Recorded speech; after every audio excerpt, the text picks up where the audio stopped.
Quốc gọi Trang đi. Trang ơi! Ngừng mặc đầu camera đi!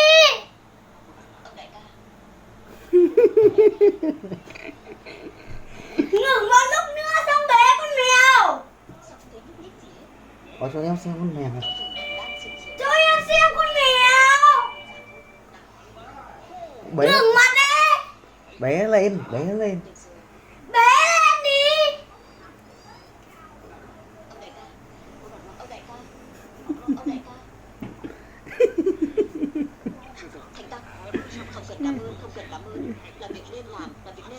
Trang.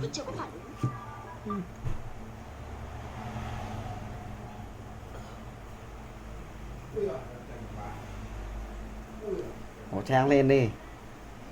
Chị Trang ơi! Lên YouTube cái này hay cực! Cái gì đây? Nhanh lên YouTube xem cái này! Hay lắm! Cái nào mà hay vậy? Em với anh Trung tự chế là hay cực!